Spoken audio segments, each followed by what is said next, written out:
कुंडा में राजा भैया को सामने से आंखें दिखाने वाला पैदा हो गया है।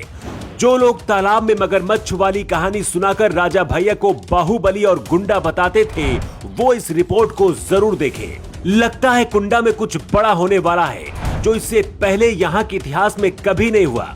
कुंडा सीट पर पिछले करीब 3 दशक से राजा भैया का कब्जा है। कहा जाता है प्रधान से लेकर विधायक सांसद तक राजा भैया के इशारे पर तय होते हैं। लेकिन पहली बार गली मोहल्लों में राजा भैया को एक शख्स गाली दे रहा है, अपशब्द कह रहा है।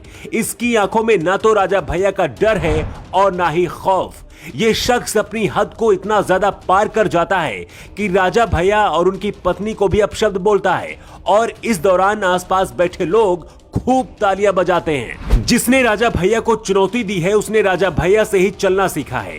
ये शख्स कोई और नहीं बल्कि राजा भैया का ही पुराना वफादार गुलशन यादव है, जिसके सिर पर अखिलेश यादव का हाथ है। कहते हैं राजा भैया अपने स्वाभिमान से समझौता नहीं करते और दुश्मनों को छोड़ते नहीं हैं। राजा भैया और उनके परिवार पर पहली बार किसी ने उंगली उठाई है। गुलशन यादव के इतिहास भी अपराध से जुड़ा है।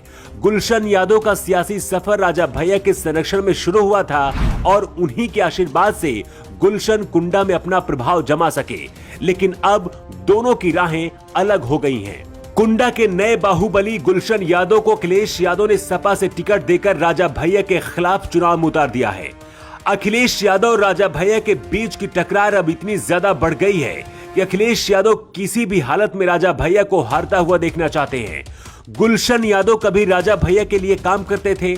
बहुत कम उम्र में राजा भैया की हवेली में आना जाना था। गुलशन यादव को बाहुबली बनने का चस्का लगा और धीरे धीरे कुंडा में अपनी पैठ जमा ली। राजा भैया के लिए गुलशन यादव से लड़ पाना आसान नहीं है, क्योंकि गुलशन यादव राजा भैया की ताकत और उनकी कमजोरी को बहुत अच्छी तरह से समझते हैं। कभी राजा भैया का सबसे वफादार गुलशन था, लेकिन अब गुलशन राजा भैया का सबसे बड़ा दुश्मन बन चुका है। सोशल मीडिया पर एक वीडियो तेजी से वायरल हो रहा है, जिसमें गुलशन राजा भैया को गाली देते हुए सुनाई दे रहे हैं। भरी सभा में गुलशन कभी राजा भैया को गुंडा कहते हैं तो कभी उनकी पत्नी को गुंडी बोलते हैं। वैसे तो कहा जा रहा है कि गुलशन ने ऐसा इसलिए किया है ताकि वो चर्चा में बने रहें। आपको बता दें कि प्रतापगढ़ जिले में खासकर कुंडा विधानसभा सीट पर रघुराज प्रताप सिंह यानी कि राजा भैया का वर्चस्व रहा है। साल 1993 से यहाँ निर्दलीय चुनाव लड़ते आ रहे हैं। पिछले 15 सालों से सपा ने राजा भैया के खिलाफ अपना कोई भी प्रत्याशी नहीं उतारा था, लेकिन इस बार अखिलेश यादव ने गुलशन यादव को उतार दिया। इसीलिए अब 2 बाहुबलियों के बीच यहां पर मुकाबला है। लेकिन गुलशन यादव यहां पर जिस तरह से गाली गलौज देकर सीधे राजा भैया और उनके परिवार को निशाना बना रहे हैं, इससे आने वाली तस्वीरें बदलने वाली है और कुछ भी हो सकता है।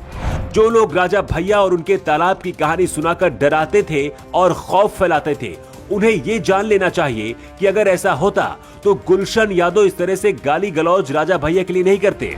फिलहाल वीडियो वायरल होने के बाद गुलशन यादव पर रिपोर्ट दर्ज की गई है। पुलिस मामले की जांच कर रही है। वैसे आपको क्या लगता है, क्या राजा भैया, जिन्हें कुंडा का बाहुबली कहा जाता है, गुलशन यादव चुनौती दे पाएंगे?